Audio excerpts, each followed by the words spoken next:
DCM ಮೃತನ ಕುಟುಂಬಕ್ಕೆ ಸಾಂತ್ವನ ಹೇಳೋದಕ್ಕೆ ಬರ್ತಾ ಇದ್ದಾರೆ. ನಿಮ್ಮ ಸರ್ಕಾರದ ಸತ್ಯಶೋಧನಾ ತಂಡ ಪರಿಶೀಲನೆಯನ್ನು ನಡೆಸಿದೆ. ಕೃತ್ಯದ A1 ನಾರಾ ಭರತ್ ರೆಡ್ಡಿ, ಇದು ಶ್ರೀರಾಮುಲು ಕೊಟ್ಟಿರುವಂತಹ ಸ್ಟೇಟ್ಮೆಂಟ್. ಹೌದು ನೋಡಿ, ಈಗಾಗಲೇ ಬಳ್ಳಾರಿಯ ಬ್ಯಾನರ್ ವಿಚಾರಕ್ಕೆ ಒಂದು ಪ್ರಾಣವೇ ಹೋಗಿದೆ. ಇದಕ್ಕೆ ಸಂಬಂಧಪಟ್ಟಂತೆ ರಾಜ್ಯದ ಉಪಮುಖ್ಯಮಂತ್ರಿ ಮೃತನ ಕುಟುಂಬಕ್ಕೆ ಸಾಂತ್ವನ ಹೇಳೋದಕ್ಕೆ ಬರ್ತಾ ಇದ್ದಾರೆ. ಸತ್ಯಶೋಧನಾ ತಂಡ ಪರಿಶೀಲನೆಯನ್ನು ನಡೆಸಿದೆ. ಇನ್ನು ಕೃತ್ಯದ A1 ಯಾರು ಅಂತ ನಾವು ನೋಡ್ತಾ ಹೋಗೋದಾದರೆ ನಾರಾ ಭರತ್ ರೆಡ್ಡಿ ಅಂತ ಶ್ರೀರಾಮುಲು ಇಲ್ಲಿ ಸ್ಪಷ್ಟಪಡಿಸಿದ್ದಾರೆ. ಭರತ್ ರೆಡ್ಡಿ ಪಕ್ಕದಲ್ಲಿ DCM ನಿಲ್ಲೋದ್ರಲ್ಲಿ ಅರ್ಥವಿಲ್ಲ ಅಂತ ಹೇಳಿದ್ದಾರೆ. ಅಂದರೆ ಪ್ರಕರಣದಲ್ಲಿ A1 ನಾರಾ ಭರತ್ ರೆಡ್ಡಿ ಆಗಿರುವುದರಿಂದಾಗಿ ಅವರನ್ನು ಹೆಂಗೆ ಕಾಂಗ್ರೆಸ್ನವರು ಸಮರ್ಥಿಸ್ಕೊಳ್ತಾರೆ ಅಂತ ಹೇಳಿ ಶ್ರೀರಾಮುಲು ಇಲ್ಲಿ ಪ್ರಶ್ನೆ ಮಾಡಿದ್ದಾರೆ. ಪರಿಶೀಲನೆ ಮಾಡಿಕೊಂಡು ಈ ಘಟನೆ ಏನಾಗಿದೆ, ಯಾರು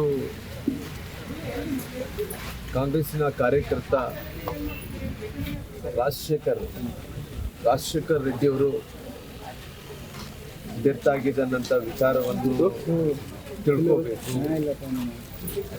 ಅವ್ರ ಕುಟುಂಬಕ್ಕೆ ಹೋಗಿ ಸಾಂತ್ವನ ಹೇಳಬೇಕು ಅನ್ನೋಂಥ ಕಾರಣದಿಂದ ಉಪಮುಖ್ಯಮಂತ್ರಿಗಳು ಇವತ್ತು ಬರ್ತಾ ಇದ್ದಾರೆ. ನಾನು ಉಪಮುಖ್ಯಮಂತ್ರಿಗಳಿಗೆ, ಅವರು ಈ ರಾಜ್ಯದ ಉಪಮುಖ್ಯಮಂತ್ರಿಗಳಾಗಿರೋ ಕಾರಣ, ಸರ್ಕಾರದ ಉಪಮುಖ್ಯಮಂತ್ರಿಗಳಾಗಿರೋ ಕಾರಣ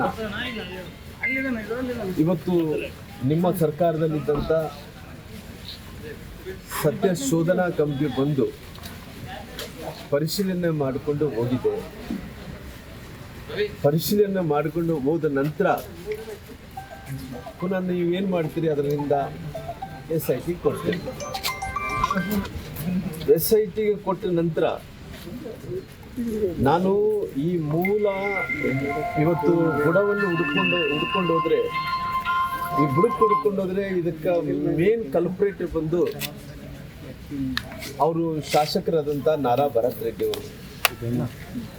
ಮೂಲ ಬುಡ ಬಂದು ಕಲ್ಪ್ರೇಟ್ ಬಂದು ನಾರಾ ಭರತ್ ರೆಡ್ಡಿ ಆಗಿರೋ ಕಾರಣ ಇವತ್ತು ಮುಖ್ಯಮಂತ್ರಿಗಳು ಮೊನ್ನೆ ತಾನೇ ಏರ್ಪೋರ್ಟಿಗೆ ಬಂದಿದ್ದರು.